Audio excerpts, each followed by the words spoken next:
এই যে বন্ধুরা শুনছো, নতুন নতুন রোমান্টিক ভালোবাসার গল্প পেতে ও শুনতে চাইলে আমাদের চ্যানেলটি সাবস্ক্রাইব করে বেল বাটনটি অন করে দিও। লাইক কমেন্ট করতে মোটেও ভুলবেন না কিন্তু। ধন্যবাদ সবাইকে। আয়ান, তুমি এখানে কি করছো? আয়ান, এতদিন কোথায় ছিলে?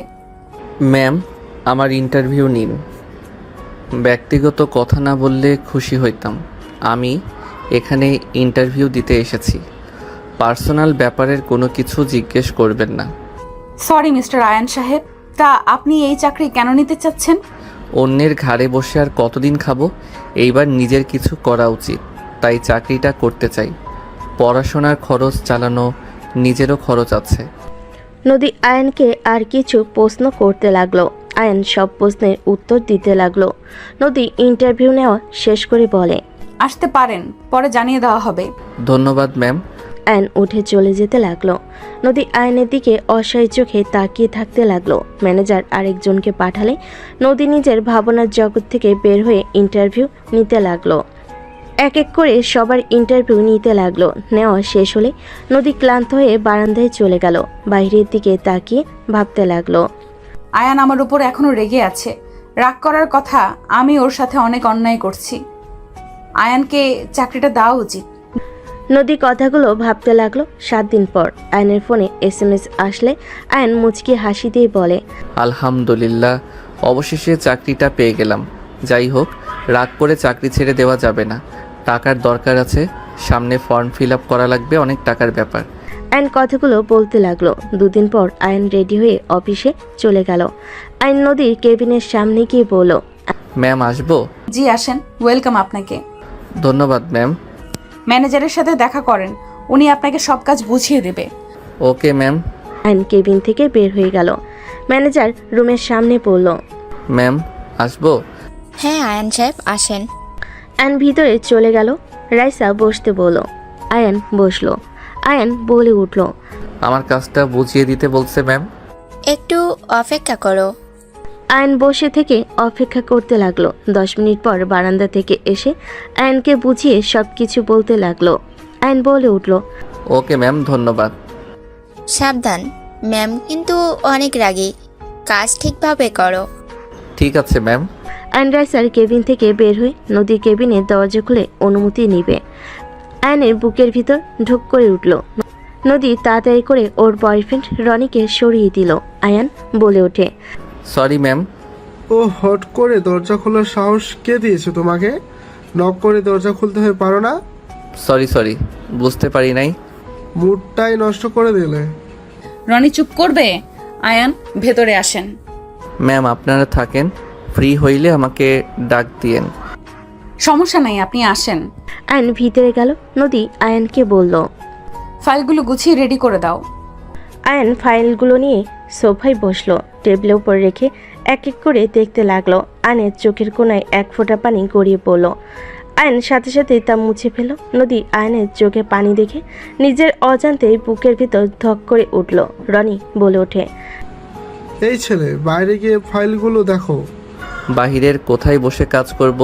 আমি আপনাদের দিকে তাকাচ্ছি না, আমি নিচের দিকে তাকিয়ে আছি। কাজ বাদে অন্যদিকে তাকানোর সময় আমার নাই। এত বড় সাহস, বেয়াদবের মতো কথা বলছোস। মাফ করবেন। আয়ন নিচের দিকে তাকিয়ে থেকে কাজ করতে লাগলো। আয়নের চোখের কোণায় পানি টলমলো করতে লাগলো। রনি নদীর কোমর ধরে টেবিলের উপর বসিয়ে দিল। নদীর মুখে হাত দিয়ে বলে, তোমার গালগুলো ইচ্ছে করছে একদম খেয়ে ফেলে। তুমি এত সুন্দর কেন? তোমাকে যত দেখি ততই যেন প্রেমে পড়ে যাই। আয়ান রাগের সামনে থাকার গ্লাসটা পানি খেয়ে চেপে ধরল।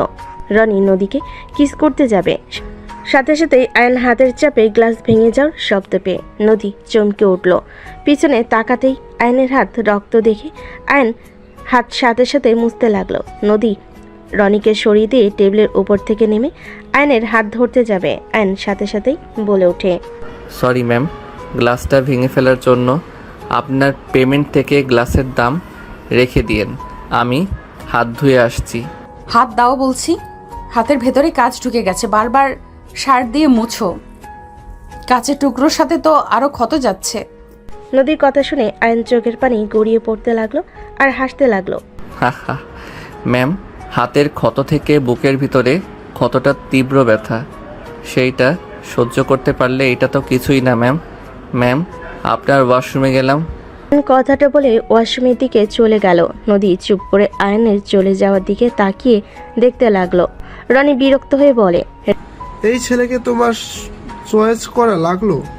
মেয়ে কোনো এমপ্লয়ও নিতে পারো নাই? আর ছেলেটাই কি পাগল নাকি? হাত দিয়ে চাপ দিয়ে গ্লাস ভাঙলো। আমার তো মনে হয় ওর মাথা সমস্যা আছে। কাজ করতে দিয়ে সেখানে এইসব করছে, আবার বলে মনের খাত। পাগল ছাগল কোথাকার। জাস্ট শাট আপ রনি, এখান থেকে যাও, ভালো লাগছে না, কাজ করতে দাও। মানে কি? তুমি আমার উপর রাগ করে দেখাচ্ছ? আরে তুমি নিজেই বলছো আজকে তুমি আমাকে কিস করতে দিবে, আমার বার্থডের জন্য যা চাইবো তাই দিবে, তাহলে এখন এইসব কি? বলছি এখন ভালো লাগছে না, যাও কাজ করতে দাও, অনেক কাজ আছে। আর দেখো, বিয়ের আগে এইসব করা আমার পক্ষে সম্ভব না, আমার এসব ভালো লাগছে না। নদী, রাগ কিন্তু হচ্ছে। প্লিজ রনি যাও, কাজ আছে, বুঝতে পারছো না কেন? রাতে তোমার জন্মদিনের পার্টি, সেখানে যেতে তো তাড়াতাড়ি করতে হবে। ওকে, ছেড়ে দিলাম।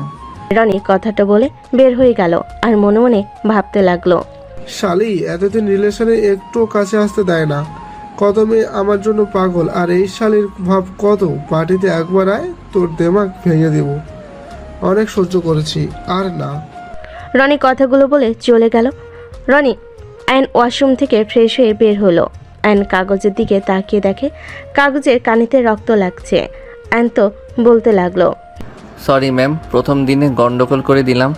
আমি এইটা অন্য কাগজে ফিল আপ করে দেই। নদী কিছু না বলে ফার্স্ট এইড বক্স বের করে নিয়ে এসে আয়নের কাছে গিয়ে বসলে আয়ন সাথে সাথেই উঠে বলে, ম্যাম কি করছেন? আমার সাথে বসছেন? বসো। দুঃখিত ম্যাম, আপনার সাথে বসার যোগ্যতা আমার নাই। নদী টান দিয়ে বসিয়ে দিল। আয়ন নদীকে বলতে লাগলো, ম্যাম, আমি সামান্য আপনার সাহায্যকারী, আমার সাথে এমন ব্যবহার আপনার মানাচ্ছে না। কোনটা মানাবে আর কোনটা মানাবে না সেটা আমি বুঝে নেব। ম্যাম, আপনি আমার বস, আপনি আপনার মতো থাকেন, আমার ব্যক্তিগত ব্যাপারে নাক গলাবেন না। চুপ, একদম চুপ, মেজাজ গরম করবে না, হাত দাও। নদী আয়নের হাত টান দিয়ে নিজের কাছে নিয়ে আসতেই আয়নের বুকে এসে লাগলে। নদী ব্যথা পেলে আয়ন বলে উঠল, সরি ম্যাম, আমি বুঝতে পারি নাই আপনি আমাকে জোর করছেন। নদী বুকে এক হাত রেখে আয়নের হাত ধরে বলল, চুপ করে থাকবে প্লিজ। আয়ন চুপ করে বসে থাকলো। নদী আয়নের হাতের কাছের টুকরোগুলো বের করতে লাগলো। আয়ন নড়ে উঠল। নদী ফো দিতে লাগলো আর বের করতে লাগলো। কাছের টুকরোগুলো বের করে পরিষ্কার করে দিতে লাগলো। রাইসা অনুমতি নিয়ে ভিতরে আসলে অবাক হয়ে যায়। রাইসা বলে ওঠে, আয়ান, কি হয়েছে আপনার? আর ম্যাম, আপনি কেন করছেন? আমার কাছে দিন, রনি স্যার জানলে অনেক রেগে যাবে। রাইসা নদীকে তুলে দিয়ে আয়নের হাত পরিষ্কার করতে লাগলো। রাইসাকে আয়নকে এভাবে স্পর্শ করতেই দেখে নদীর রাগ হতে লাগলো। আয়ন রাইসার দিকে তাকিয়ে বলে, ম্যাম আপনি ছাড়েন। এভাবে হাত কাটলো কিভাবে? হুট করে কেটে গেছে। আয়ন রাইসার কথা বলতে লাগলো। রাইসা কথা বলতে লাগলো। রাইসা আয়নের হাতে ব্যান্ডেজ করে দিয়ে উঠে বলতে লাগলো, ওইখানে টাইপিং করে নিলে হবে। আহ, রাইসা ঘুরে উঠে কথা শেষ করতে পড়ে গেল। আয়ন তাড়াতাড়ি রাইসাকে তুলে বলে, ম্যাম দেখে হাঁটবেন না, আপনার হাঁটু দিয়ে তো রক্ত পড়ছে, কাজ ঢুকে গেছে নাকি? রাইসা কান্না করতে লাগলো। নদী আয়নের রাইসার কাছে আসলে আয়ন কোলে তুলে নিয়ে সোফায় বসিয়ে দিল। আয়ন নদীকে বলল, আমি বাহিরের দাঁড়াই, আপনি ওনার পাটা দেখেন, রক্ত পড়ছে, মনে হয় কেটে গেছে। কি বলছো? ম্যাম আমার পায়ে হাত কেন দিবে? আমি ঠিক আছি। কান্না করছে আবার বলে ঠিক আছে। আমি দেখছি। আপনার পায়ে ঢুকবে, ওই পাশ দিয়ে আসেন। আয়ন কাছের টুকরো পরিষ্কার করতে চাইলে নদী বলে, আরো হাত কাটতে ইচ্ছে হয়েছে নাকি? যাও বাহিরে, সরি মানে যান। আয়ন বাহিরে চলে গেল। নদী রাইসার পায়ের উপরের দিকে প্যান্ট তুলে দেখে অল্প চিড়ে গেছে। নদীকে বাধা দিলে রাইসার কোনো কথা না শুনে ব্যান্ডেজ করে দিল। নদী পিয়নকে জানিয়ে দিল। পিয়ন এসে কাজগুলো পরিষ্কার করে চলে গেল। আয়ন কেবিনের ভিতরে গিয়ে কাগজটা নিয়ে আরেকটা কাগজ বানাতে লাগলো। রাইসা আয়নের পাশে দাঁড়িয়ে দেখিয়ে দিতে লাগলো। আয়নের হাতের উপর হাত দিয়ে টাইপিং করতে লাগলো। নদী হাত মুঠো করে ফেলল আয়ন কাজ শেষ করে রাইসাকে বলে। ধন্যবাদ ম্যাম। ওকে, কাজ করো, আমি আসছি। ম্যাম, আপনার মিটিং আগামীকাল। ও আচ্ছা, তুমি ঠিক করে ফেলেছো? জি ম্যাম, ওনাদের সাথে কথা বলছি। রাইসা নদীর সাথে কথা বলে চলে গেল। আয়ন নিজের কাজ করতে লাগলো। নদী ল্যাপটপে নিজের কাজ করতে লাগলো। এরই মাঝে মাঝে মাঝে আয়নের দিকে তাকিয়ে থাকতে লাগলো। সন্ধ্যার দিকে আয়নের ছুটি হলে বের হয়ে যায়। আয়ন রাস্তা দিয়ে হাঁটতে লাগলো। নদী গাড়ি নিয়ে যেতে আয়নকে হেঁটে যেতে দেখলো। নদী আয়নের সামনে গাড়ি থামিয়ে বলে, গাড়িতে আসো, নামিয়ে দেই। ধন্যবাদ ম্যাম বলার জন্য। আপনি যান। আয়ন কথাটা বলে হাঁটা শুরু করলো। নদী একটা দোকানে বসে চা অর্ডার দিল। চা আর পাউরুটি খেতে লাগলো। নদী আয়নের দিকে তাকিয়ে থাকতে লাগলো আর ভাবতে লাগলো। নদী, তুই ওকে নিয়ে এত ভাবস কেন?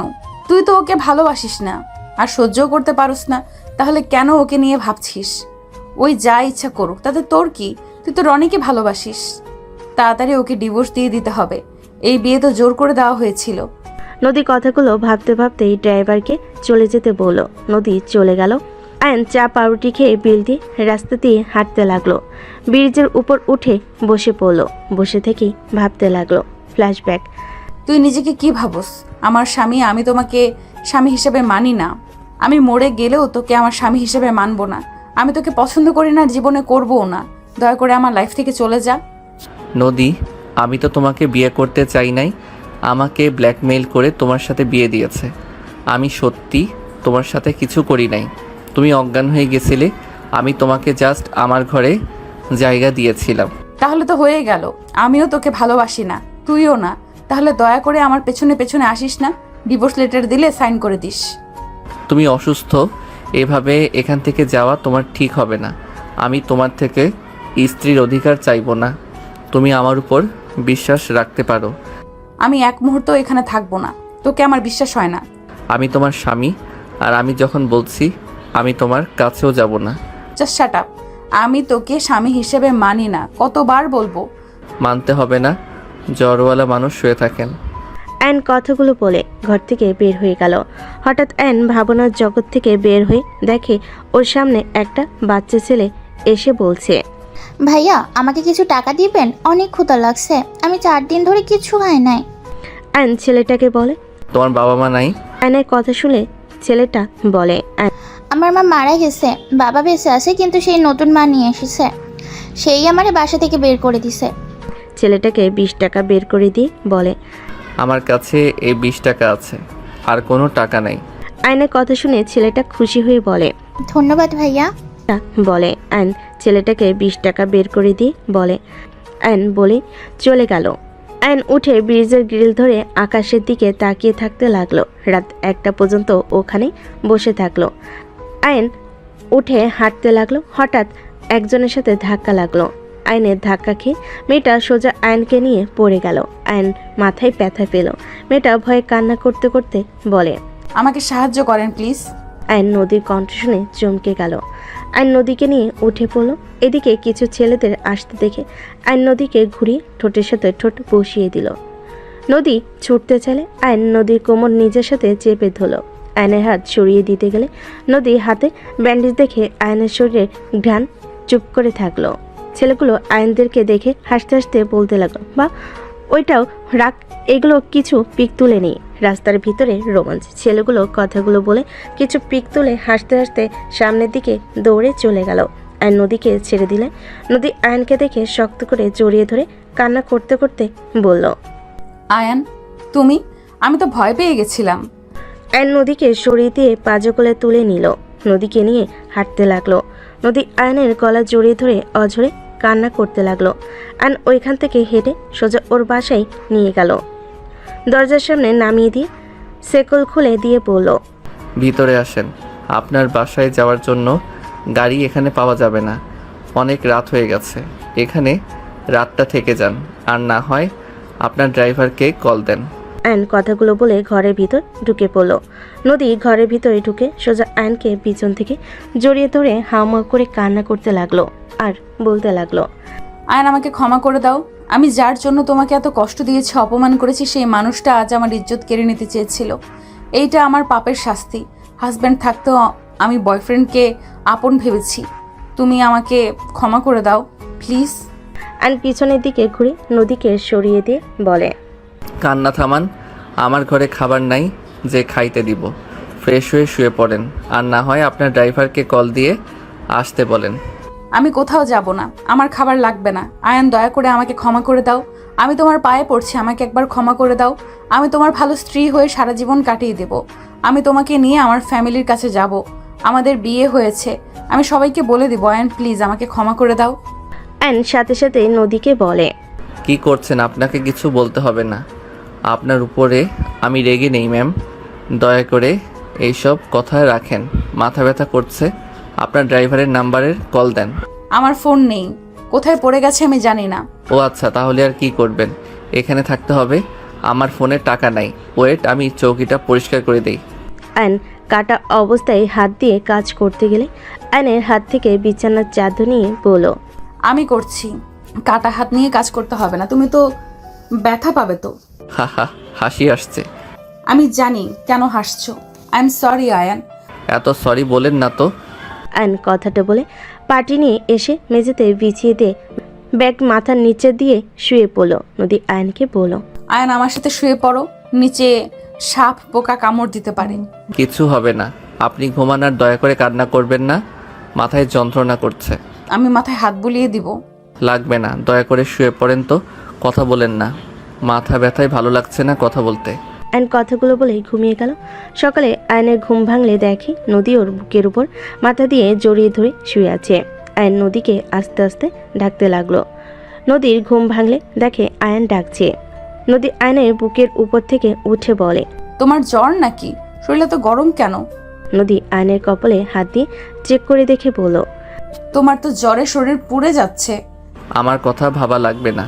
আর উপরে শুয়ে থাকা বাদ দিয়ে আমার কাছে কেন শুয়ে পড়ছিলেন? হাজবেন্ড নিচে শুবে আর আমি উপরে ঘুমাবো? ন্যাকামি করবেন না দয়া করে। যাই হোক, ফ্রেশ হয়ে নিবেন, চলেন। আয়ন নদীকে তুলে রুম থেকে বের হয়ে কলপারে নিয়ে গেল। ডান হাত দিয়ে কল চাপ দিয়ে পানি বের করতে লাগলো। নদী হাত মুখ ধুয়ে বলে, তুমি ধুয়ে নাও, আমি পানি চেপে দেই। লাগবে না। আয়ন ডান হাত দিয়ে চাপ দিয়ে পানি ধরতে গেলে আগের পানি পড়ে যেতে লাগলো। নদী হাতে পানি নিয়ে আয়নের মুখ ধুয়ে দিতে লাগলো। আয়ন কিছু বলল না। আয়নের হাত মুখ ধোয়া হয়ে গেলে বলল, ধন্যবাদ ম্যাম। ম্যাম কেন বলছো? আমি তোমার বউ, আমাকে নাম ধরে ডাকতে পারো। আপনি আমার বস। এটাই আপনার সাথে আমার সম্পর্ক। অন্য কোনো সম্পর্ক আমাদের নাই। আয়ন কথাটা বলে চলে গেল। তোয়ালের হাতে নিয়ে নদীকে দিয়ে বলল, মুছে নেন, মুছে এখান থেকে চলে যান। আমি তোমাকে নিয়ে এখান থেকে যাব। আমি যাব না, আপনি চলে যান। আমি তোমাকে ছাড়া যাব না, বলছি না? আপনার অফিসের সময় হয়ে গেছে, যান। বললাম তো যাব না। ওকে, পড়ে থাকেন, আমি অফিসে গেলাম। অ্যান শার্ট খুলতেই নদী লজ্জের পিছনে ঘুরে তাকালো। অ্যান শার্ট পরতে লাগলো। দু হাত দিয়ে বোতাম লাগাতে হাতে অল্প ব্যথা পেল। প্যান্ট চেঞ্জ করতে চাইলে নদীকে বলে, ওই দিকে ঘুরে তাকিয়ে থাকেন, পিছনে তাকাইয়েন না। ঠিক আছে। অ্যান প্যান্ট চেঞ্জ করে নিতে লাগলো। চেঞ্জ করে নদীকে কিছু না বলে বের হয়ে গেল। নদী আয়নকে বলতে লাগলো, ওরা যদি আবার আসে আমাকে একা রেখে চলে কেন যাচ্ছ? আমাকে সময় মতো অফিসে যেতে হবে। অফিসের বস না থাকলে বকা কে দিবে? রাইসা ম্যাম আছে। কত ম্যাম আছে? আমাকে নিয়ে চলো, আমি এখানে একা থাকবো না, ভয় লাগে। আসেন। আয়ন ঘরের শেকল লাগিয়ে দিয়ে নদীকে নিয়ে হাঁটতে লাগলো। আয়ান বলে ওঠে, কষ্ট করে হেঁটে যেতে হবে। আমার কাছে 1 টাকাও নাই যে গাড়ি ভাড়া করব। তোমার কাছে টাকা নাই আমাকে একবারও বলো নাই কেন? আপনি কে যে আপনাকে বলতে হবে?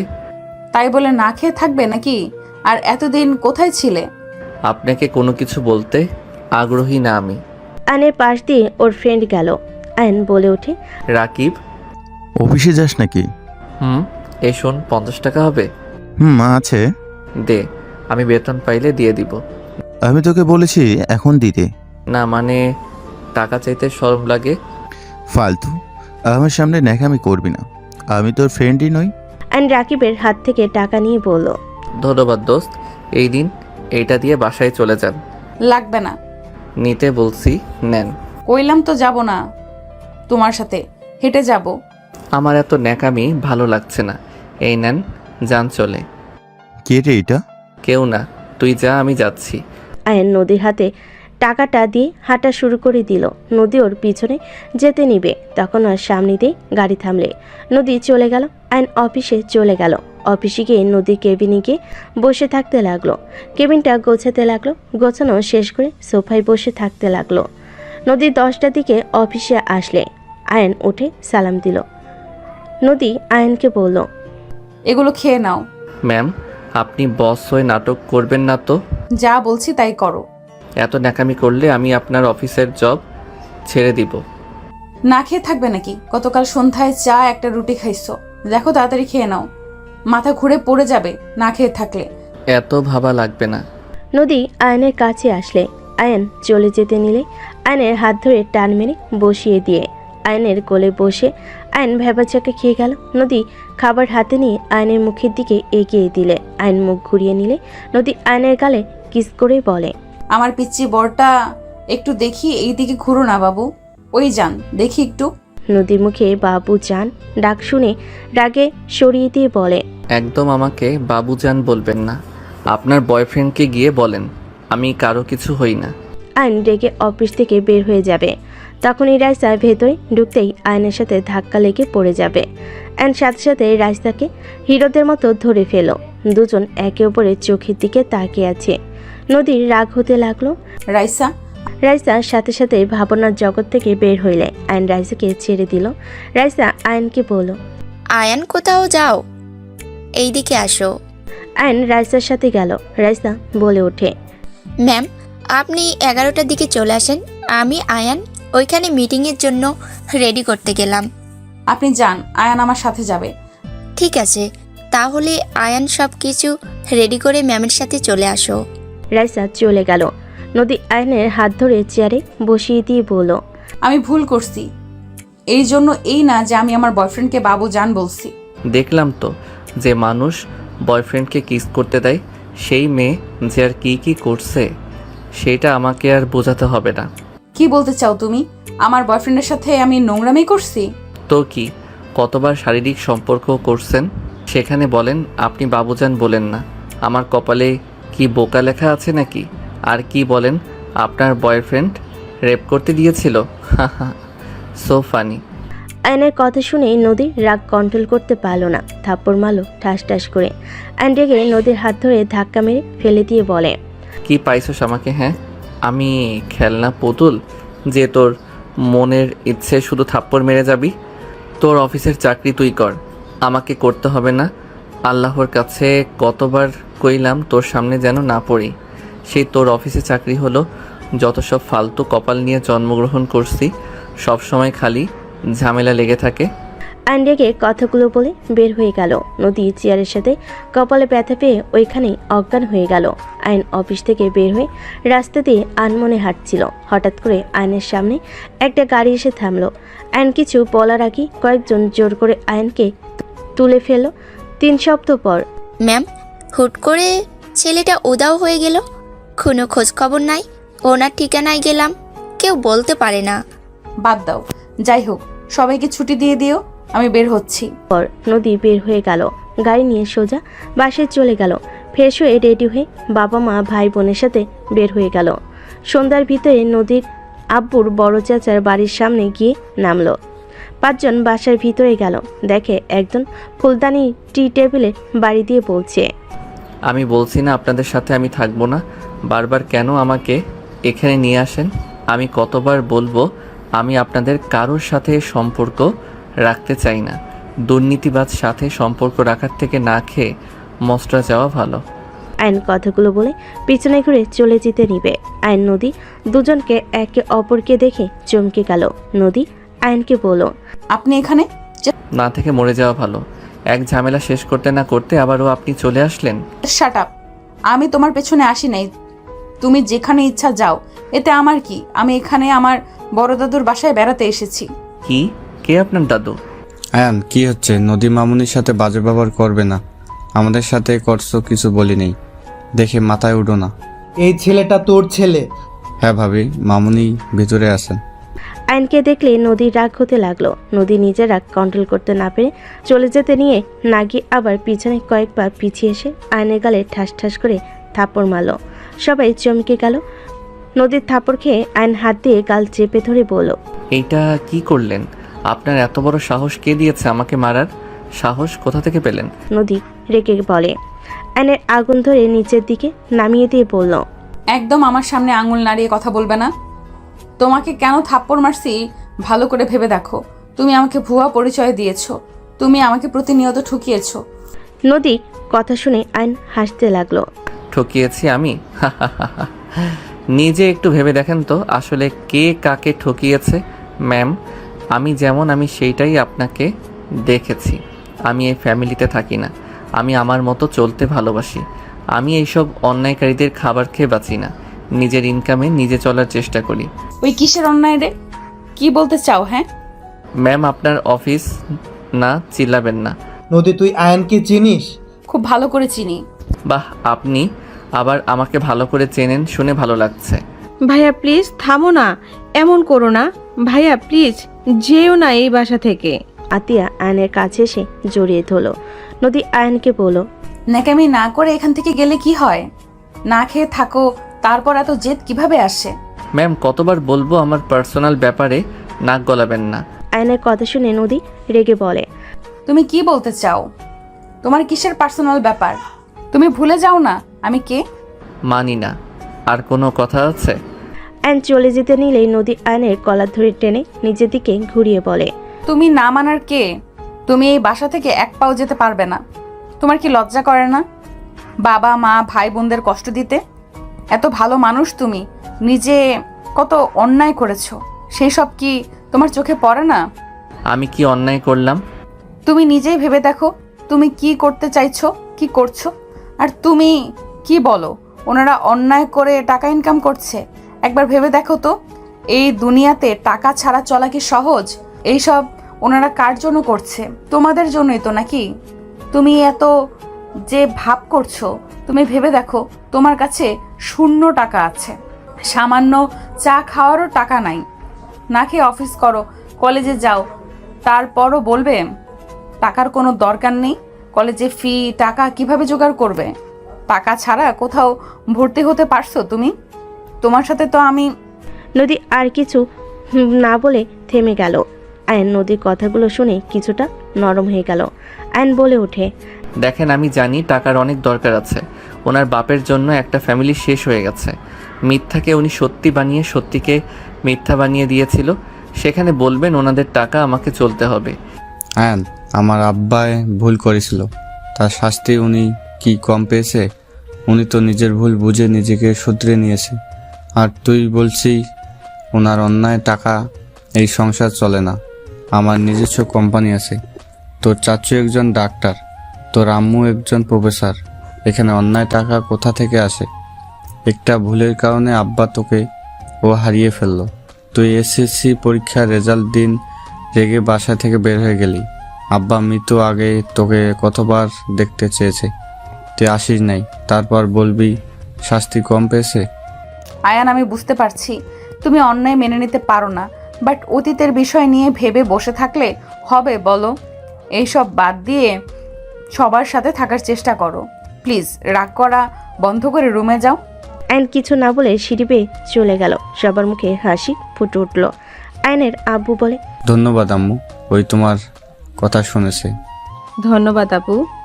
আতিয়া নদীকে জড়িয়ে ধরল। নদী আতিয়াকে জড়িয়ে ধরল।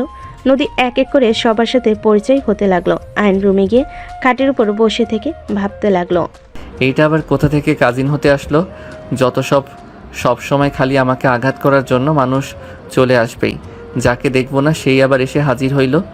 আয়ন কথাগুলো ভাবতে লাগলো। আয়ন সিগারেটের প্যাকেট বের করে লাইটার দিয়ে আগুন ধরাতে যাবে, সাথে সাথে আতিয়া রুমে আসলে আয়ন সিগারেট লুকিয়ে ফেল। আয়নকে দেখে আতিয়া বলে, ভাইয়া তোমাকে খাওয়া দেই? সরি বনু। সরি কেন বলছো ভাইয়া? প্লিজ ভাইয়া, তুমি আমাদের ছেড়ে যেও না। দেখো তোমার শরীরের অবস্থা কি হয়েছে, একদম শুকিয়ে গেছো। ওকে, যাব না। সত্যি? হ্যাঁ সত্যি। আতিয়া আয়নকে খাওয়াই দিতে লাগলো। আয়ন আতিয়ার হাতে খেতে লাগলো। বনু, আর খাবো না। ঠিক আছে, আর এক লোকমা নাও। অ্যান আতিয়ার দিকে তাকিয়ে বলল। আতিয়া খাওয়াই দিয়ে চলে গেল। আয়ন খাটে শুয়ে থেকে টিভি দেখতে লাগলো। সন্ধ্যার দিকে আয়ন রুম থেকে বের হইল, নিচে গেল, দেখে সবাই বসে আছে। হঠাৎ করে কলিং বেল বেজে উঠলে কাজের মহিলাটা দরজা খুলে দিল। আয়নর আব্বুকে কিছু বলবে, তার আগে একজন বলে ওঠে, জান, তুমি কবে এসেছো? আর তুমি এসেছো আন্টি তো আমাকে একবারও বলে না। কি বলবো, উনি সকালে এসেছে, নানা বাড়িতে ছিল। তুলি আয়নের কাছে এসে ধাক্কা দিয়ে নদীর পাশে বসিয়ে দিয়ে গলায় হাত দিয়ে আস্তে চেপে ধরে বলে, মেরে ফেলবো।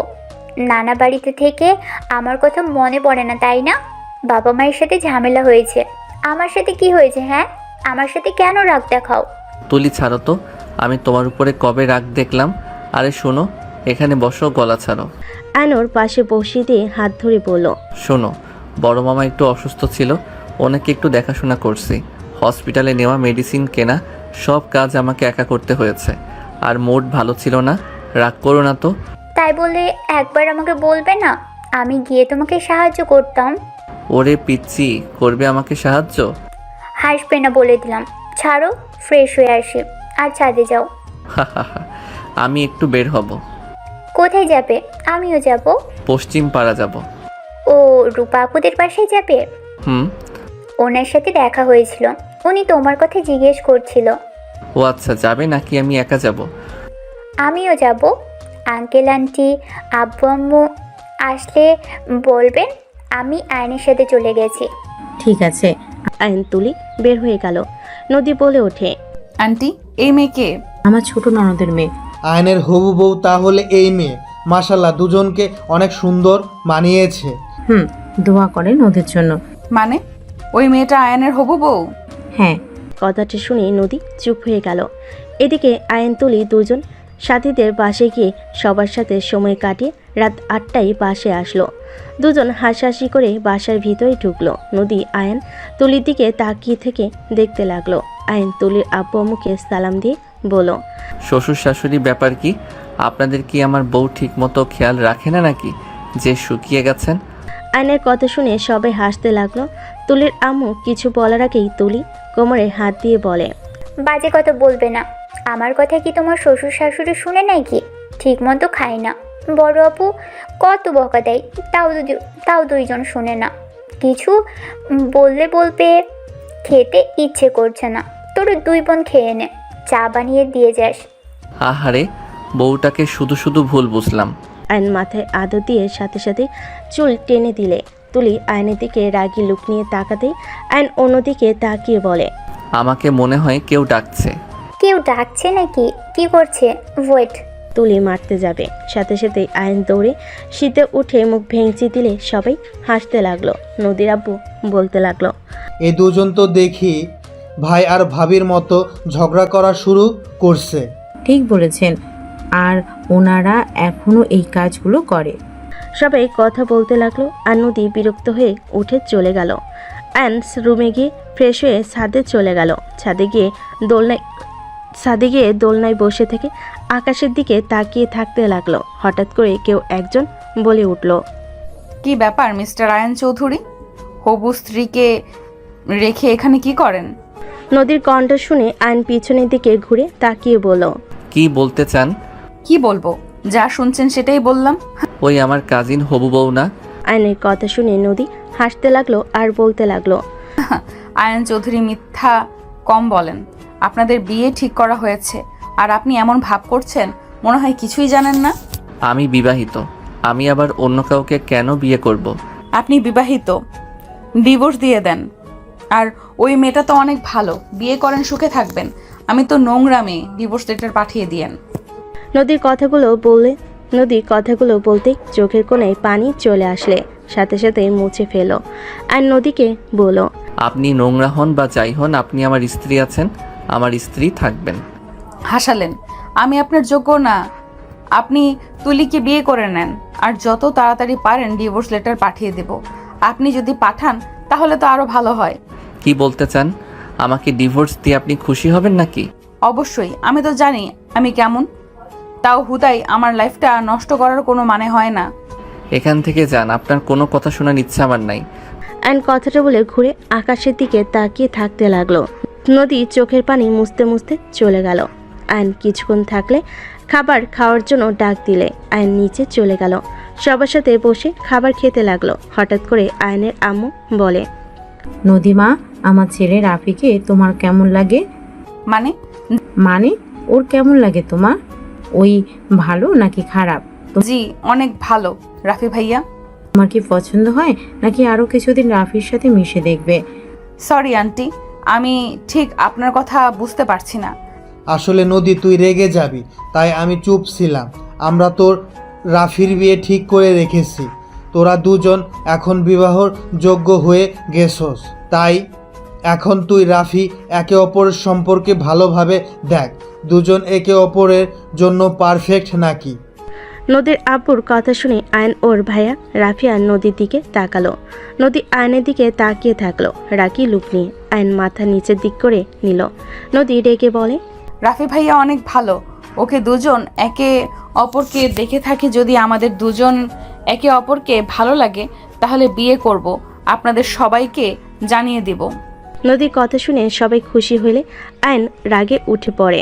নদীর দিকে গ্লাসে পানি ছুঁড়ে মারে। নদী পানিতে ভিজে চিল্লাইয়ে বলে, হচ্ছেটা কি? আপনার সাহস কি করে হয় আমাকে এইভাবে ভিজিয়ে দেওয়ার? আয়ান, এইটা কি করলে? মাথা ঠিক আছে? সবার সাথে রাগ দেখানোর মানে কি? আর এখানে নদী মামুনি কি করছে যে তার মুখে পানি ছুঁড়ে মারলে? আয়ন রেগে নদীকে বলে, নদীর সীমা অতিক্রম করো না, নিজের সীমানার ভিতরে থাকো। এই কিসের সিনেমা? হ্যাঁ, আমি আমার সিনেমার ভেতরে আছি, আপনি নিজের সিনেমার ভেতরে থাকেন। আয়ান, চুপ করবি তুই? ওই তোর বড় ভাইয়ের বউ হতে যাচ্ছে। আয়ন ওর আম্মুর কথা শুনে কিছু বলতে যাবে, সাথে সাথে ওর ভাই রাফি আয়নকে থামিয়ে বলে, আয়ান, ব্যাস অনেক হয়েছে, আর একটা কথা শুনতে চাই না। তুই আমার হবু স্ত্রীর সাথে খারাপ ব্যবহার করে কথা বলতে পারিস না। আর এই তোর ভাবি বড় বোনের মতো হয়, সম্মান দিয়ে কথা বল। কিছু বলি না বলে মাথায় উঠে গেছস, তাই না? রাফির কথা শুনে আয়ন রেগে নদীর দিকে তাকিয়ে বলল, আজ তোকে সবার সামনে প্রেজেন্ট করা যাইতো, তুই আমার সাথে যা করছস তোর জন্য কাউকে কিছু বলতেও পারছি না। একটা কথা মাথায় রাখ, আমি তোর বিয়ে হতে দিব না। কে আপনি যে আমার বিয়ে হতে দেবেন না? আর আমি আপনার কি ক্ষতি করেছি? হ্যাঁ, কি করছস জানোস না? আয়নের গালে ওর ভাই থাপ্পড় মেরে বলে, ওই তোর বড় হয়ে আপনি বলে, আর তুই ছোট হয়ে ওকে তুই তুই করে কথা বলস। আম্মু, এই তোমার ছেলে দেখো কতটা বেয়াদব একটা ছেলে তৈরি হয়েছে, বড়দের সম্মান করতে জানে না। আয়ন গালে হাত রেখে আয়ন রেগে চেয়ারে লাথি দিয়ে ফেলে দিয়ে চলে গেল। নদী আয়নের চলে যাওয়ার দিকে তাকিয়ে থেকে ভাবতে লাগলো, যে পর্যন্ত নিজের মুখে সবার সামনে আমাকে স্ত্রীর পরিচয় দিবে না ততদিন দেখো আমি তোমার কি হাল করি। অন্য মেয়ের সাথে ঘষাঘষি করা বের করব, আমিও বুঝিয়ে দেব আমার কেমন লাগছে, আমাকে কষ্ট দেওয়া বের করব। নদী কথাগুলো ভাবতে ভাবতে হঠাৎ আয়নের আম্মুর কথা নদী শুনে ভাবনার জগৎ থেকে বের হয়ে বলল, আন্টি, আমি কিছু মনে করি নাই, আপনি প্লিজ এতবার ক্ষমা চাইবেন না। মামি ওয়েট, আমি বুঝতে পারছি না আয়ন হঠাৎ করে ওনার উপরে রেগে গেল কেন? আয়ন তো মেয়েদের সম্মান করে, কখনো তো অসম্মান করতে দেখি নাই। দিন দিন বেয়াদব হয়ে যাচ্ছস, আর সব দোষ আম্মু আব্বু সব সময় ছেলেকে মাথায় তুলে রাখে, এই জন্য আজ এই অবস্থা। যদি শাসন করতো তাহলে নদীর সাথে আজ এমন করতে সাহস পেত না। ভাইয়া থামেন, যা হওয়ার হয়ে গেছে, আমি আসছি, পোশাক চেঞ্জ করে আসি। নদী কথাগুলো বলে চলে গেল। আয়ন খাটে শুয়ে থেকে ভাবতে লাগলো, বেহেয়া মেয়ে জামাই থাকতে বাহিরে জামাই খুঁজে ভাসুরকে জামাই বানাবে, যত সব ফালতু মেয়ে। আয়ন কথাগুলো ভেবে রাগে ফুলতে লাগলো। আর এইদিকে নদী পোশাক চেঞ্জ করে খাটে বসতেই রাফি এসে নদীকে বলল, আসবো? হ্যাঁ ভাইয়া, আসেন। রাফি খাবারের প্লেট নিয়ে ভিতরে আসলে নদী বেশ অবাক হয়ে গেল। রাফি খাবারের প্লেটটি টেবিলের ওপর রেখে বলে, খাবার খেয়ে নাও। ভাইয়া, এত কষ্ট করার কি দরকার ছিল? আয়নের জন্য তো খেতে পারলে না, তাই আবার নিয়ে আসলাম, খেয়ে নাও। আর দয়া করে আমার ভাইটার উপরে রাগ করো না, ওই একটু রকচটা, ওই যেটাই ভালো মনে করে তাই করে, কারোর কথা কখনোই শোনে না। কিন্তু বুঝতে পারছি না তোমার উপরে ও কেন রেগে গেল? ওকে আগে কখনো মেয়েদের সাথে এমন ব্যবহার করতে দেখি নাই। রাফির কথা শুনে নদী বলে ওঠে, ভাইয়া আপনাকে আমার কিছু কথা বলার ছিল। আগে খাবার খেয়ে নাও, তারপর বলবে। তাড়াতাড়ি খাও, 10টা বেজে গেছে। তোমার তো মনে হয় অনেক ক্ষুধা লেগে গেছে, খাও। রাফির কথা শুনে নদী কিছুটা ইতস্ততভাবে নিচের দিকে তাকিয়ে নিজেকে শান্ত করে রাফির দিকে তাকিয়ে বলল, না ভাইয়া, পরে খাবো। আমার মনে হচ্ছে আপনাকে কথাটা বলে দেওয়াই ভালো হবে। আপনাকে আমি বিশ্বাস করে কিছু বলতে চাচ্ছি। আপনি যদি অনুমতি দেন তাহলে কথা বলা শুরু করব। নদীর কথা শুনে রাফি বেশ অবাক হয়ে গেল। নদীর দিকে তাকিয়ে বলে, ওকে বলো, কি বলতে চাও শুনি একটু। ভাইয়া, আপনি প্রমিস করেন আমার সম্পূর্ণ কথা না শুনে রেগে যাবেন না আর কাউকে কিছু বলবেন না? কি এমন কথা? এত ইতস্তত বোধ করছো কেন? প্রমিস করেন। ওকে বলবো না, বলো। আয়নের রেগে যাওয়ার কারণ হইল আমি আয়নের স্ত্রী। নদীর কথা শুনে রাফি উঠে পড়ল বসা থেকে। নদীর দিকে অবাক দৃষ্টিতে তাকিয়ে বলে, এসব কি বলো? আয়ান কি আর তুমি কি এই আমাদের না জানিয়ে বিয়ে করতে পারে না? আমি সত্যি বলছি, আমাদের বিয়ে হয়েছে। আমি আপনাকে প্রথম থেকে সব খুলে বললে বুঝতে পারবেন। আয়ন ক্লাস 10-এ যে গ্রামে থাকতো, আমি সেখানে ট্যুরে গেছিলাম। আমি অসুস্থ হয়ে গেলে আয়ান আমাকে ওর বাসায় নিয়ে যায়। ওখানে আমি অজ্ঞান হয়েছিলাম, বাট ওখানে কিছু মানুষজন আমাদের অন্য কিছু ভেবে জোর করে বিয়ে দিয়ে দেয় ওর সাথে।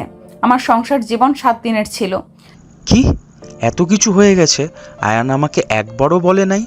শুধু আমাকে কেন, ফ্যামিলির কাউকেই বলে নাই? আসলে আমি ওকে স্বামী হিসেবে মানি নাই। আমি ওকে অনেক কষ্ট দিয়েছি। যেমন? নদী রাফিকে সবকিছু খুলে বলতে লাগলো। কথা বলা শেষ হলে বলল, এজন্য আমিও চুপ করে আছি। ওই যে পর্যন্ত আমাকে বউ হিসেবে সবার সামনে পরিচয় না দিবে, ততদিন পর্যন্ত আমি চুপ করে থাকবো। আর আপনার সাহায্য লাগবে। হ্যাঁ বলো, কি সাহায্য? নদী বাহিরের দিকে তাকিয়ে থেকে ভালোভাবে দেখে রাফিকে আস্তে আস্তে বলতে লাগলো। কথা বলা শেষ হলে রাফি বলে, ঠিক আছে, আচ্ছা থাকো, আমি যাই। ওকে ভাইয়া। রাফি চলে গেল। নদী খাবার খেতে লাগলো। আয়ন খাট থেকে উঠে সোজা নদীর রুম খুঁজতে লাগলো। নদীর রুম খুঁজে পেলে আয়ন সাথে সাথে রুমের ভিতর ঢুকে পড়ে। নদী খাওয়া শেষ করে হাত ধুয়ে পানি খেতে নিবে, সাথে সাথেই দেখে আয়ন নদীর দিকে রাগি লুক নিয়ে তাকিয়ে এগিয়ে যেতে লাগলো।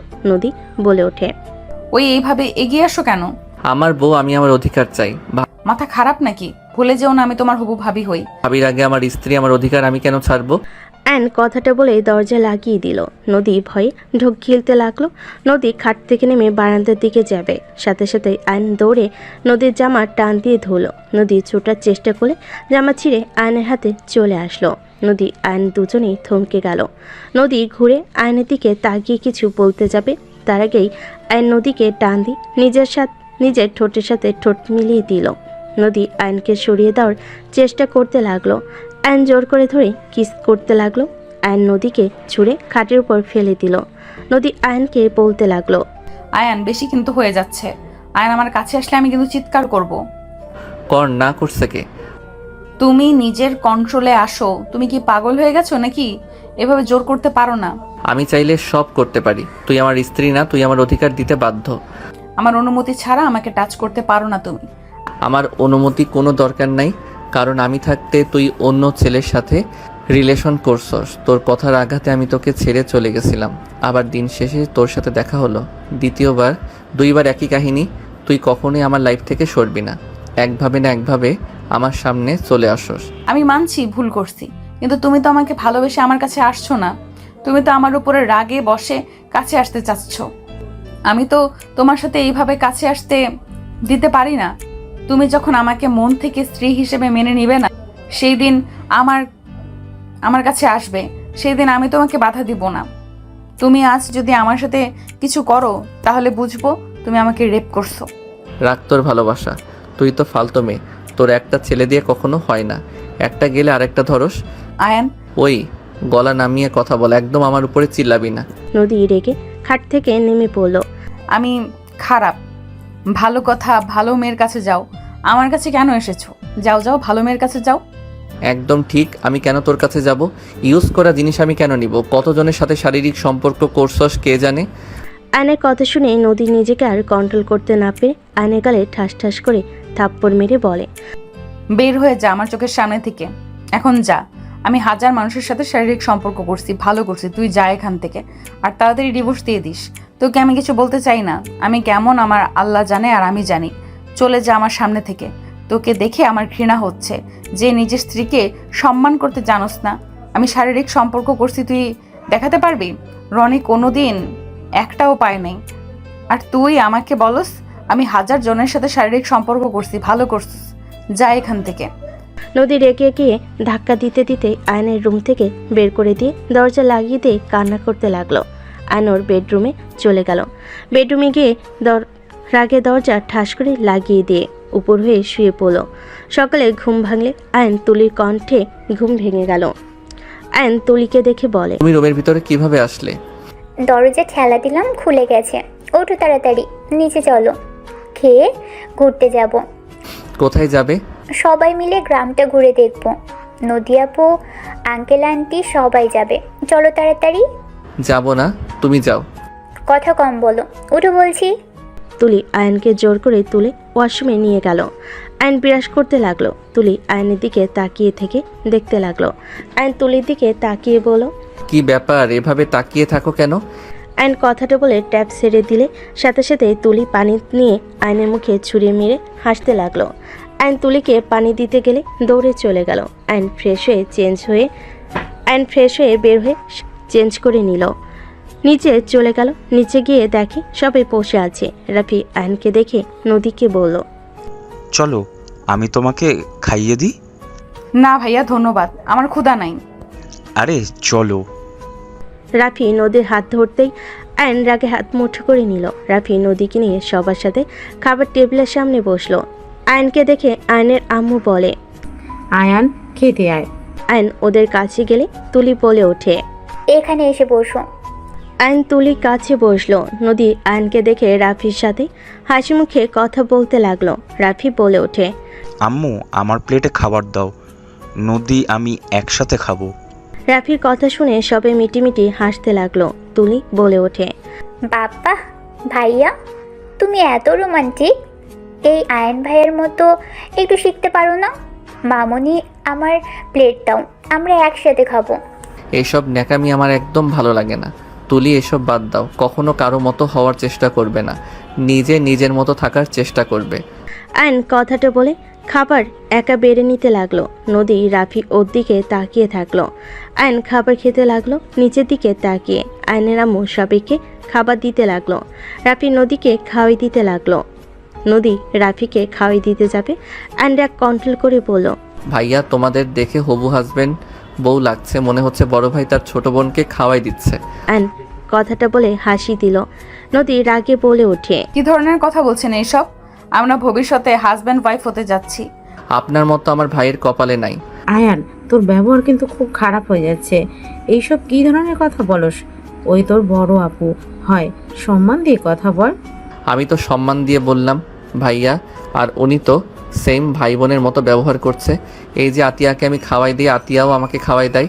কই, এখানে তো আব্বু আঙ্কেল কেউ তো তাদের বউদের খাওয়াই দিচ্ছে না, কারণ তাদের লজ্জা আছে আর ওনাদের বিয়ে হয় নাই, এখন ন্যাকামি শুরু করছে।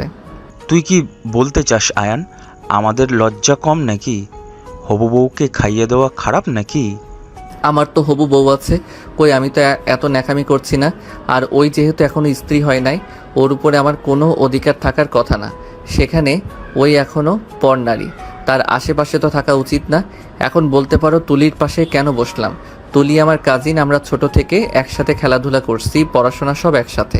বাট উনি তো এই প্রথম আমাদের বাসায় এসেছে। এই জ্ঞান দিস না আমাকে, আমি তোর বড় ভাই। আমার হবু বউয়ে আমি যা ইচ্ছে করব, তুই চুপ করে থাক। আয়ন কিছু বলবে তার আগেই আয়নের আব্বু বলে, দুইজন থামো তো, এভাবে ঝগড়া করলে আর বাইরে ঘোরা আর হবে না। আয়নের আব্বুর কথা শুনে দুজন চুপ হয়ে গেল। আয়ন নিচের দিকে তাকিয়ে খেতে লাগলো। নদী আয়নের দিকে তাকিয়ে বেশি বেশি করে রাফির সাথে দুষ্টামি করতে লাগলো। রাফিও নদীর কথায় তাল মিলাতে লাগলো। আয়ন রাগে কিছু বলতে গিয়েও বলতে পারলো না। আয়ন চুপচাপ খেতে লাগলো। সবার খাওয়া দাওয়া হয়ে গেলে সবাই রুমে চলে গেল। আয়ন রেডি হয়ে নিল। আয়ন তুলির সাথে মিলে শার্ট পরল। সবাই মিলে বের হয়ে গেল। তুলি আয়নের হাত ধরতে গেলে আয়ন নদী রাফিকে হাত ধরতে দেখে রাগে তুলিকে বলল, ওরা আগে যাক, আমরা তো আমাদের এলাকা চিনি। হুম।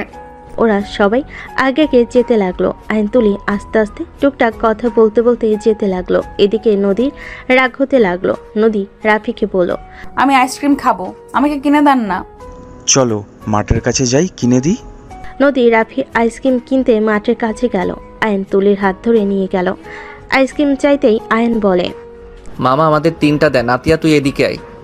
আয়নের কথা শুনে রাফি নদী বলে ওঠে, মামা আমরা আগে চাইলাম, আপনি ওদের আগে কেন দিচ্ছেন? আমার সবগুলো দেন, সবাইকে দেন। আয়নের কথা শুনে আইসক্রিমওয়ালা সবাইকে দিতে লাগলো। তুলিকে দিলে আর একটাই থাকলে রাফি ওইটাই নিতে গেলে আয়ন আইসক্রিম নিয়ে 1000 টাকা দিয়ে বলল, মামা রেখে দেন। মামা আপনি আমাদের সাথে অন্যায় করলেন না? আমরা আগে চাইলাম সব আইসক্রিম ওনার কথায় দিয়ে দিলেন। নদীর কথা শুনে আইসক্রিমওয়ালা বলে, আয়ান ভাইকে না দিলে কাকে দিব?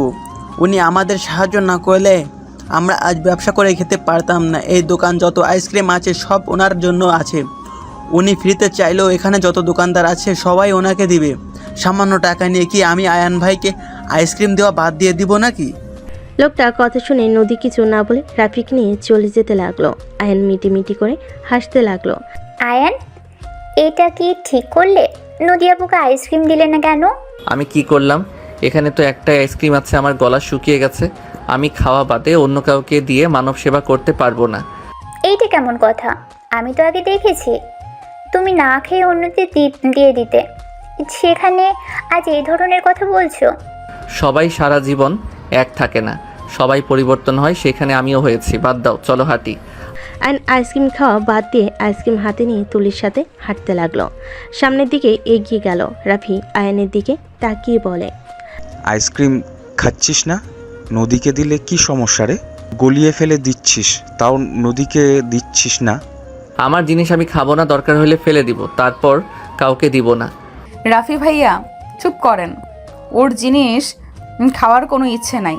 সামনে ফুচকা বিক্রি করছে, সবার আগে আমরা খাবো। তুলি ফুচকা খাবে? হুম, ফুচকা তো আমার অনেক পছন্দ। চলো চলো তাড়াতাড়ি। আয়নের হাত ধরে তুলি আয়নকে টেনে নিয়ে যেতে লাগলো। আয়ন আইসক্রিম ফেলে দিল। নদী রাফি সবার পিছন পিছন হেঁটে ওদের কাণ্ড দেখতে লাগলো। রাফি আস্তে আস্তে বলতে লাগলো, কত ফাজিল হয়েছে! নিজের বউর সাথে কেউ এমন করে নাকি? সবাইকে আইসক্রিম দিল আর নিজের বউকে না দিয়ে আইসক্রিম ফেলে দিল। আমাকে অন্য কিছু বোঝাচ্ছে। যেমন করুক না কেন, আমি জানি আমাকে ভালোবাসে, আর ওই নিজেই প্রমাণ করে দিল। নদীর কথা শুনে রাফি অবাক হয়ে ওর দিকে তাকালো। রাফি বলে ওঠে, কি বলো?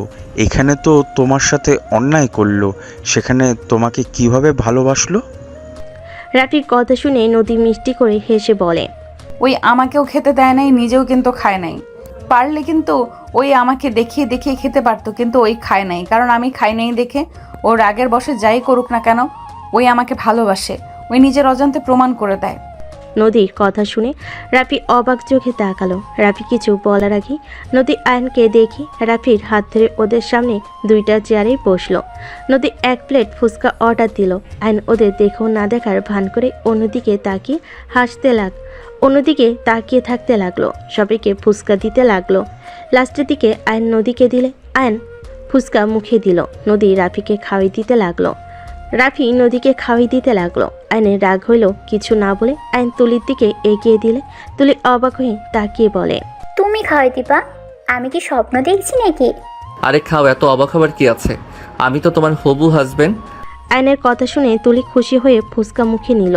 আয়ন খেতে লাগলো আর তুলির সাথে মিষ্টি করে হাসি দিয়ে গল্প করতে লাগলো। নদীর রাগ হতে লাগলো।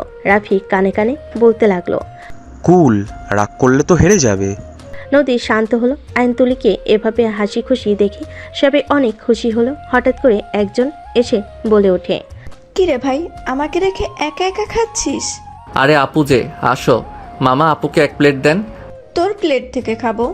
রাফি ভাইয়া কেমন আছো? আলহামদুলিল্লাহ, তুমি কেমন আছো? আলহামদুলিল্লাহ। রূপা সবার সাথে সালাম দিয়ে কথা বলতে লাগলো। রূপা আয়নের প্লেট থেকে ফুচকা নিয়ে খেতে লাগলো। তুলিও সেমভাবে খেতে লাগলো। আয়ন দুজনের দিকে তাকিয়ে বলল, আরে বাবা, 2জন আমাকে তো খেতে দিবে নাকি? ভাই বোনরা খেতে নিলে কথা বলতে হয় না, চুপ করে থাকো। রূপার কথা শুনে সবাই হাসতে লাগলো। নদীর আব্বু বলে, মেয়েটা কে? নাতাশার ভাতিজি। নাতাশা ভাতিজি? মাশাল্লাহ, অনেক বড় হয়ে গেছে। নাতাশার মতো কিছুটা লাগে, কিন্তু আয়নের সাথে এত মিল। আয়ান আমাদের বিরুদ্ধে গিয়ে ওদের সাথে থাকতো। নাতাশাকে আয়ান অনেক ভালোবাসতো, ওর কাছে পড়তো। মাঝখানে যেই সব হয়, নাতাশাকে রেপ করলো, বাবা ওদের বিরুদ্ধে কাজ করলো, সেখান থেকে আয়ান ওদের সাথে থাকতো। এসএসসি পরীক্ষার পর তো ঢাকা চলে যায়। যাক, ওদের সাথে সম্পর্ক ভালো আছে, এটাও দেখে ভালো লাগছে। এই থাক, আমি যাই। ওয়েট, কোথায় যাবে আপু? কোচিং করাতে যাব। ভাইয়াকে বিয়ে করে নিলে তো তোমাকে এসব জব করতে হয় না। আয়নের কথা শুনে সবাই অবাক হয়ে তাকালো। রাফি আয়নের দিকে তাকালে আয়নের আম্মু বলে, আয়ান, কি ধরনের কথা বলস? কিছু না, ওকে আপু যাও। রূপা চলে গেল। নদী রাফিকে লাস্ট ফুচকা মুখে দিতেই যাবে, আইন সাথে সাথেই ফুচকাটা নিয়ে নিজের মুখে পুরে নিল। নদী রাগী লুক নিয়ে তাকালে আইন ফুচকার বিল দিয়ে বলে, ভাবি রাগ করলেন নাকি? আরে ভাবি, আমি আপনার দেবর হই, সেখানে আমি একটু খেতে পারি না? আইনের কথা শুনে নদী কিছু বলল না। সবাই হাঁটতে লাগলো। আইন তুলি কথা বলতে বলতে যেতে লাগলো। সবাই ঘোরাঘুরি করে বাসায় ফিরতে ফিরতে সন্ধ্যা হয়ে গেল।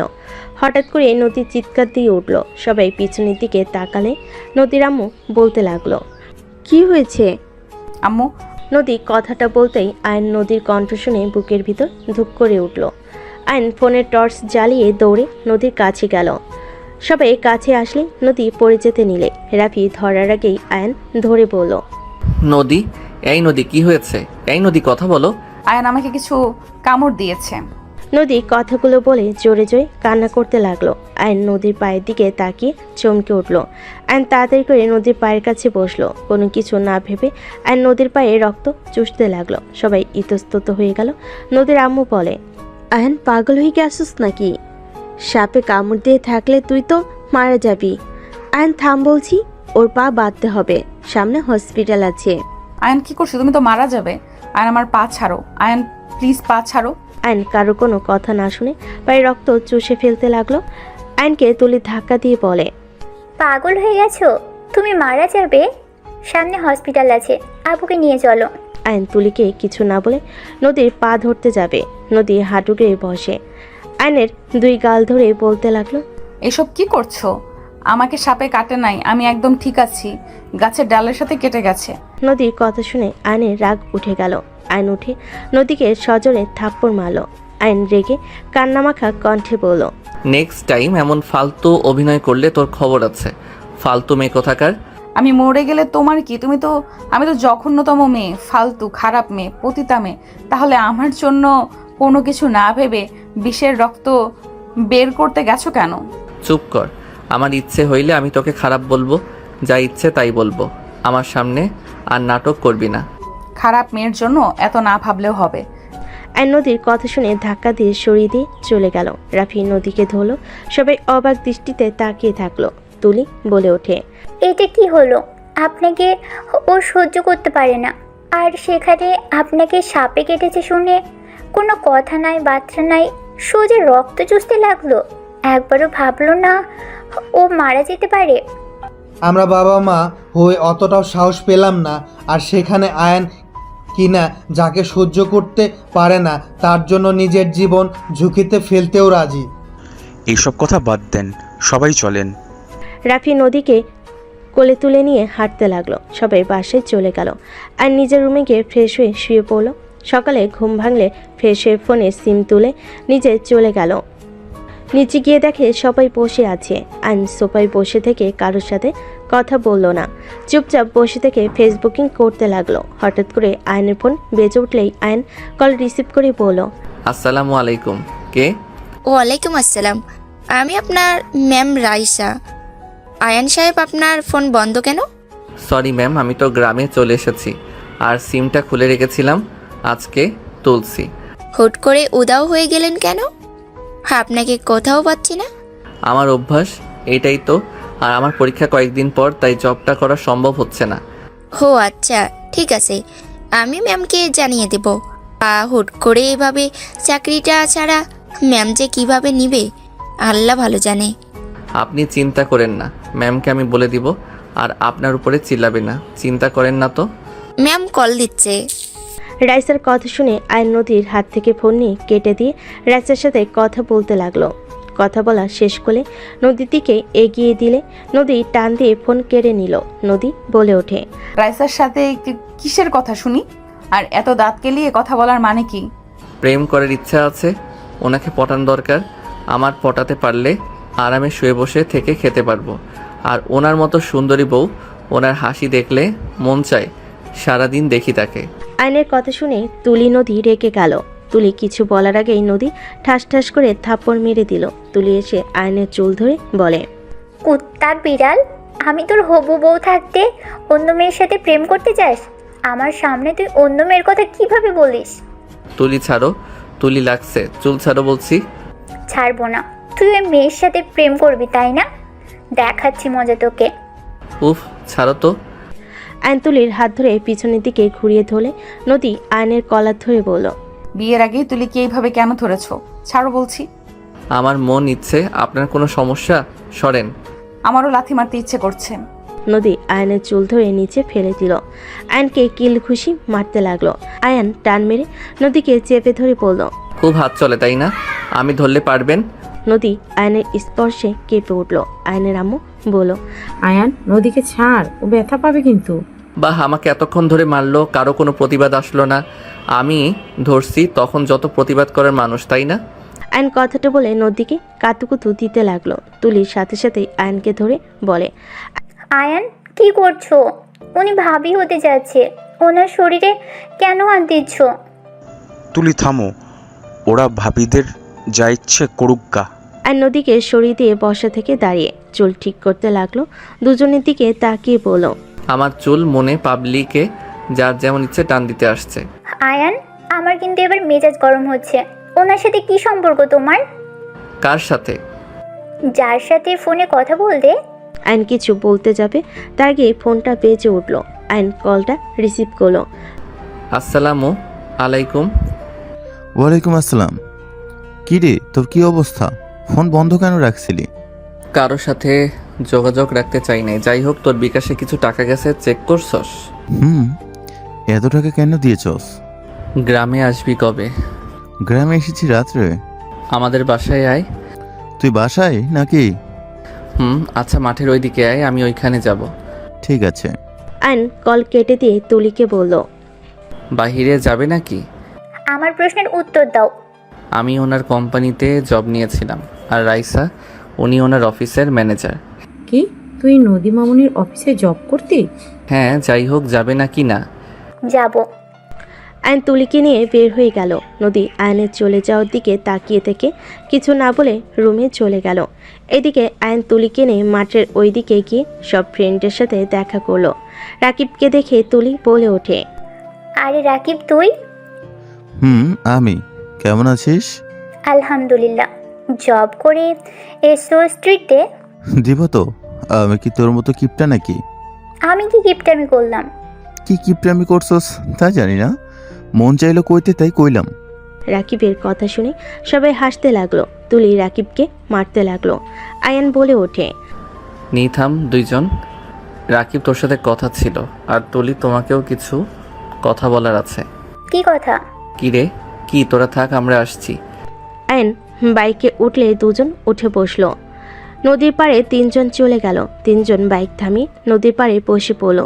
তুলি আগ্রহ নিয়ে বসে আছে। আয়ন বলে উঠল, আমি জানি না তুলি, তুমি রাকিবকে পছন্দ করো, আর রাকিবও তোমাকে পছন্দ করে, বাট ওই গরিবের জন্য ওই বলার সাহস পায় না।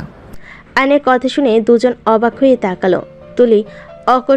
তুলির অকট ফিল হতে লাগলো। আয়ন রাকিবের দিকে তাকিয়ে বলে, এত অবাক হয়ে তাকানোর কিছু নাই। আমি তোদের সম্পর্কটা ঠিক করে দিতে পারবো, তোদের বিয়ে পর্যন্ত নিয়ে যেতে পারবো।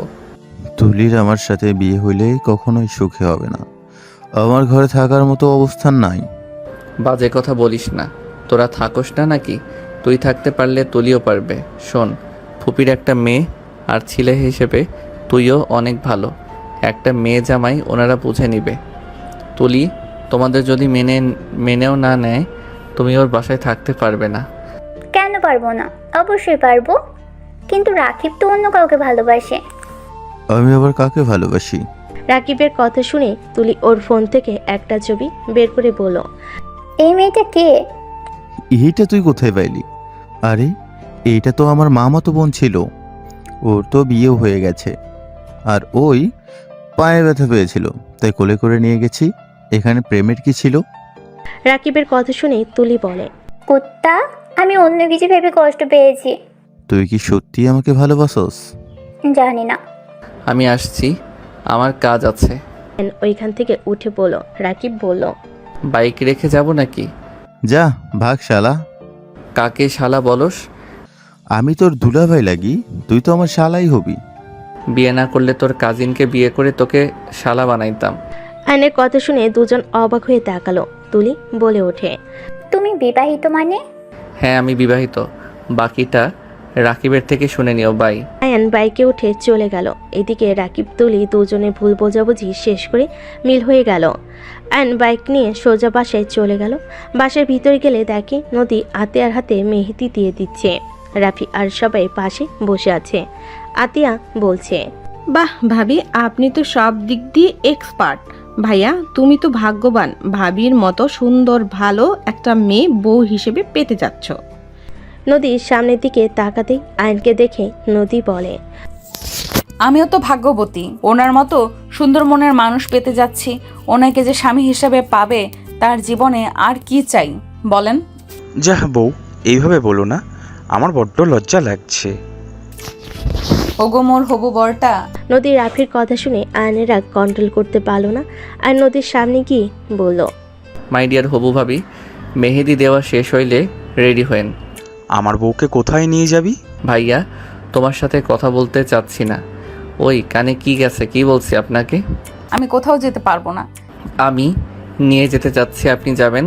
আর না হয় 3 দিনের ভিতরে আমাকে মুক্ত করে দিবেন। 3 দিনের ভিতরে কিসের মুক্তি করবে? কি বলো সাবল তাবল কথা? আয়নের কথা শুনে নদী রেগে বলে উঠল, ঠিক আছে, করে দেব। বারবার এক কথা। হ্যাঁ বারবার এক কথা।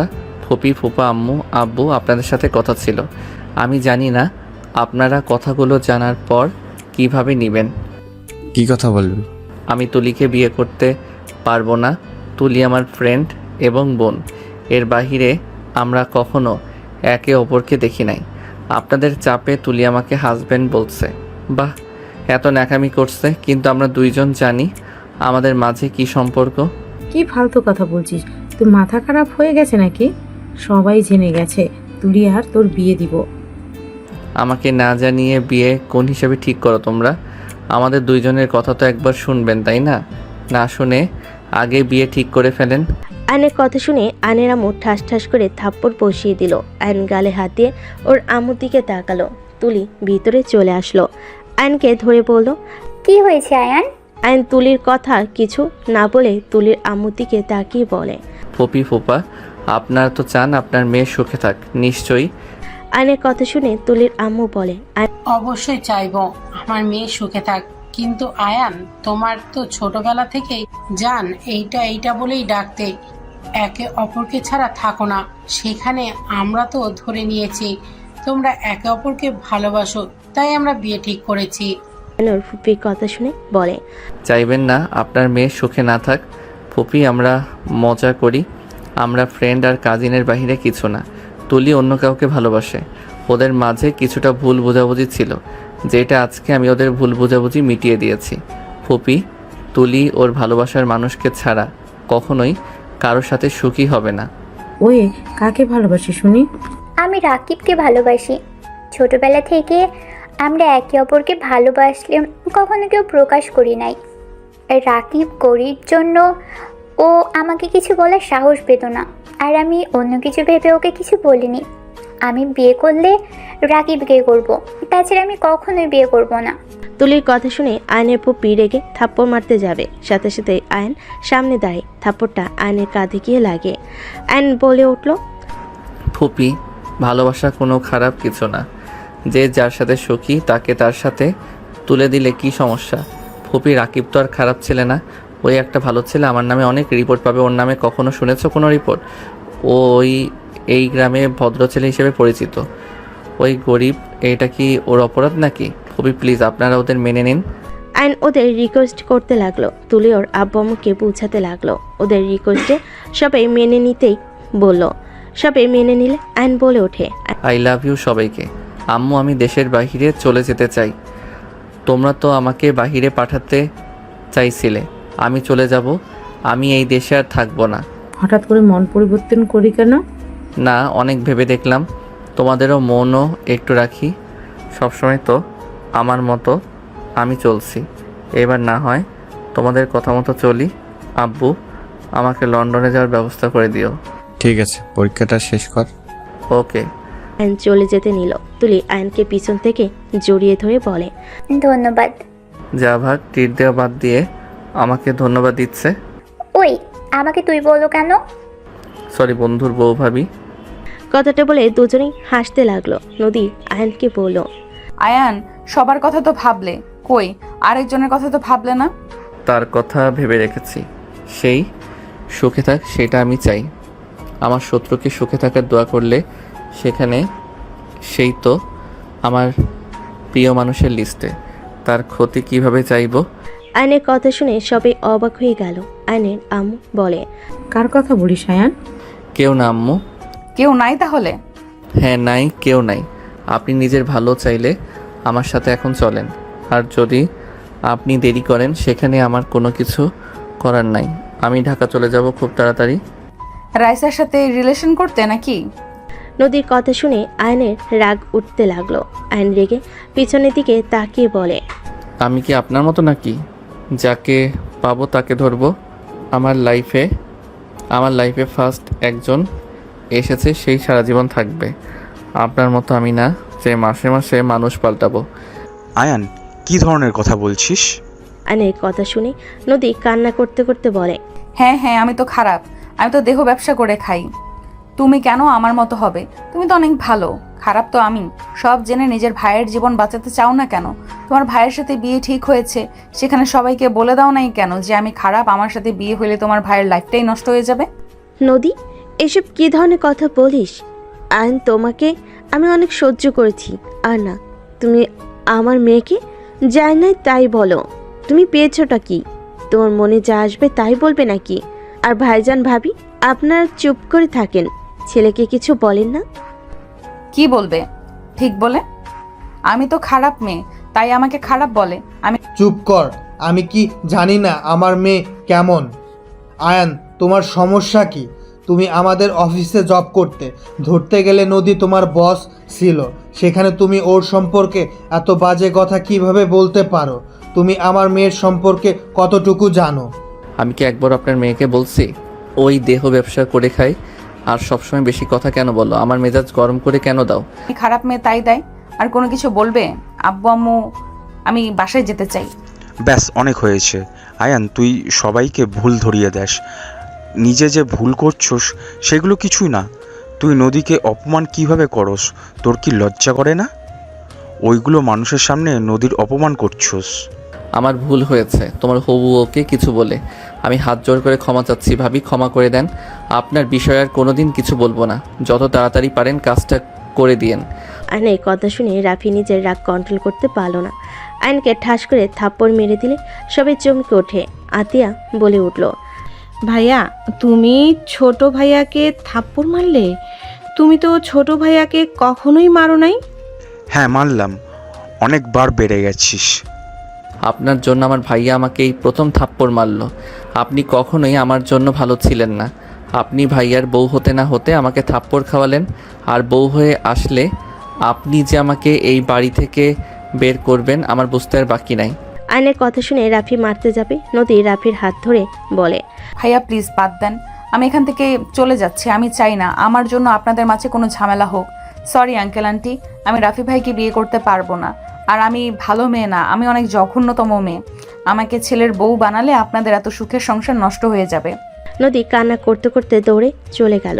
রাফি রেগে আয়নের গালে আরেকটা থাপ্পড় মেরে বলে, তুই কেমন ছেলে রে? নিজের স্ত্রীকে ফ্যামিলির সামনে পরিচয় দিতে পারোস? আর বলস নদী খারাপ। তুই নিজের এত ভালো যে নিজের স্ত্রীকে কারোর সামনে পরিচয় দিতে পারস না, আবার সেই মুখে বড় বড় কথা। ওই তুই কাকে খারাপ বলস? আমি সব কিছু শুনেছি। নদী খারাপ নাকি তোর মন মানসিকতা খারাপ? রাফির কথা শুনে সবাই চোখ বড় বড় করে তাকালো। আয়নের আম্মু বলে ওঠে, নিজের স্ত্রী মানে? রাফি এসব কি বলস? ঠিক বলছি আমু, নদী আয়নের স্ত্রী। সবাই না শুনে কোনো বাজে কথা বলবে না দয়া করে, আর কেউ কাউকে ভুল বুঝবে না। দয়া করে আমার সম্পূর্ণ কথা শুনবে, তারপর কথা বলবে। আমার মেয়ে আমাদের না জানিয়ে আয়নকে বিয়ে করেছে, এটা কখনো বিশ্বাসযোগ্য না। আমার মেয়েকে আমি চিনি, আমার মেয়ে কখনোই এমন কাজ করবে না। আমার মেয়ে তো অন্য কাউকে ভালোবাসে, তাকে রেখে আরেকটা ছেলেকে, তাও বা জুনিয়র ছেলেকে বিয়ে করবে? অসম্ভব। হ্যাঁ অসম্ভব। ওরা নিজের ইচ্ছে করে বিয়ে করে নাই। বিয়ে করছে আবার বলস নিজেরা ইচ্ছে করে করে নাই? তাহলে কি নদী আপু তোমার স্ত্রী? তুই জানতি নাকি? রাকি বলেছে, বাট ওর স্ত্রীকে সেইটা রাকিবও জেনে না। কিন্তু ওর স্ত্রীর সাথে তো ওর কোনো সম্পর্ক নেই। ওদের বিয়ে তো লোকজন জোর করে দিয়ে দিয়েছিল। আর নদী আপু তো তাহলে আয়নকে ভালোবাসে না। আয়ন ভালোবাসলে নদী আপু অন্য একজনকে ভালোবাসে।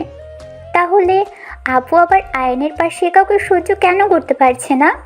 আর আয়ান, তুই তো নদী আপুকে অনেক ভালোবাসিস, এমন ব্যবহার কেন করলি? জোর করে বিয়ে দিয়েছে মানে? আমি তোমাদের সব খুলে বলি।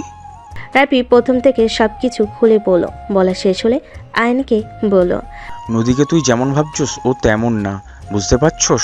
সবার লাইফে তো প্রেম আসে। কেন আমি যে রূপাকে ভালোবাসতাম, আমি খারাপ জানার পরেও রূপা আমাকে আজও ভালোবাসে, অথচ আমি প্রতিবারই ওকে ঠকিয়ে গেছি, তাও আবার হাত ছাড়ে নাই।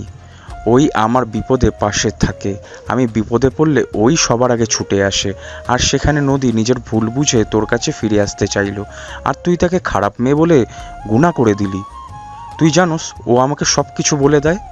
ওই তোকে ভালোবাসে, ও কাউকে বিয়ে করতে পারবে না।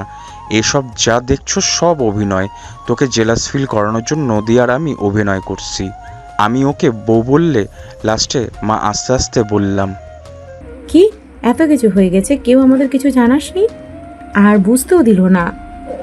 আয়ানের কথা বাদ দিলাম, ওই তেরা, ওই কাউকে কিছু বলে না, কিন্তু নদী তো একবার আমাদের বলতে পারতো। নদী কি বলবে আম্মু? ওই তো অপেক্ষায় ছিল আয়ান কবে তাকে স্ত্রী হিসাবে পরিচয় দিবে। ওই কেন আগে বলবে? আয়ান ছেলে হয়ে নিজের স্ত্রীকে কারোর সামনে স্বীকার করে না, সেখানে ওই মেয়ে হয়ে কিভাবে বলবে? আয়ন সব শুনলাম। তুমি আমার মেয়েকে যেমনটা ভেবেছো, আমার মেয়ে মোটো তেমন না। আমার মেয়ের সব কিছু আমি জানি, আমার মেয়ের সব কিছু আমি জানি। শুধু তোমাদের বিয়ের বিষয়টাই ও আমাদের শেয়ার করে নাই। রনির সাথে ওর অনেক বছর রিলেশন, বাট রনি কখনো নদীর কাছেও আসার সাহস পায় নাই। নদী অনেক রাগী, এটা তো অবশ্যই জানো। আমি মা হয়ে বিষয়টা বলতে লজ্জাবোধ হচ্ছে। আমার লজ্জাবোধ হচ্ছে। কিন্তু তুমি বিষয়টা নিয়ে নদীর সাথে কথা বলতে পারতে, এভাবে ভুল বোঝাবুঝি মিটিয়ে নিতে পারতে। আমি কি করব? আপনার মেয়ে তো আমাকে ভালোবাসতো না, আমাকে সহ্য করতো না, আমাকে কত অপমান করছে। আমি তারপর ওনাকে কিছু বলি নাই, বাট লাস্টে বিষয়টা আর মেনে নিতে পারছিলাম না, তাই আমি দূরে সরে এসেছি। কিন্তু ওই আবার এখানে এসে ভাইয়ার সাথে শুরু করে দিয়েছে। নিজের স্ত্রী অন্য এক পুরুষের সাথে এত ন্যাকামি করলে কার সহ্য হবে? ও তোকে রাগানোর জন্য এমন করতেছে, যাতে রেগে গিয়ে তুই সবাইকে সব বলে দোস নদী তোর স্ত্রী। বাট উল্টা তুই কি করলি? ডিভোর্স চাওয়া শুরু করছো? অত মাথা কাজ করে না। এখানে আবালের মতো দাঁড়িয়ে না থেকে ভাবিকে গিয়ে সামলাও। উনি মনে হয় লাগেজ গোছানো শুরু করে দিয়েছে নাকি? ভাইয়া ভাবিকে যেতে দিও না। আয়নার এক মুহূর্ত দেরি না করে দৌড়ে নদীর রুমে চলে গেল। নদী বের হবে সাথে সাথেই আয়ন নদীকে জড়িয়ে ধরে ঘরের ভিতর ঠেলে নিয়ে যেতে লাগলো। নদী বলতে লাগলো, এ ছাড়ো বলছি, আমাকে যেতে দাও। আয়ন দরজা লাগিয়ে দিয়ে বলে, যাও না, তোমাকে ছাড়া ভালো লাগে না। এই যে কান ধরছি, আর কোনো দিন তোমাকে বাজে কথা বলবো না, আল্লাহর কসম। আর কখনোই তোমাকে গালাগালি করব না। আমাকে যেতে দাও, আমার মতো খারাপ মেয়ের সাথে সংসার করতে হবে না, ছেড়ে দাও আমাকে। আয়ন নদীর পা জড়িয়ে ধরে বাচ্চাদের মতো করে কান্নার অভিনয় করে বলতে লাগলো, যাও না বউ, তোমাকে ছাড়া আমি একা থাকতে পারবো না। বিয়ে করে সিঙ্গেল থাকতে ভালো লাগে না। এইবারের মতো ক্ষমা করে দাও, আমাদের বাচ্চার কথা ভেবে ক্ষমা করো। আয়নের মুখ দেখে আর কথা শুনে নদী হাসি থামিয়ে রাখতে পারল না, না পেরে ফিক করে হেসে দিয়ে বলে, বাচ্চা কোথা থেকে আসলো? আয়ন উঠে বলল, ইয়াহু, আমার বউ হাসি দিয়েছে, আর বাচ্চা আসার জন্য তো তোমাকে দরকার জান। কথাটা বলে ধাক্কা দিয়ে খাটের উপর ফেলে দিল। আয়ন নদীর উপরে লাফ দিয়ে উঠে বলল, এখন আদর করি, আমি কিন্তু মন থেকে আদর করতে চাচ্ছি। আয়নের বাচ্চাদের মতো কথা বলার স্টাইল দেখে নদী হাসি হাসি মুখে মাথা নেড়ে হ্যাঁ সূচক দিল। আয়ন খুশিতে নদীর উপর ঝাঁপিয়ে পড়ল। নদী আয়নকে পাল্টা আদর করতে শুরু করে দিল। বাকিটা ইতিহাস।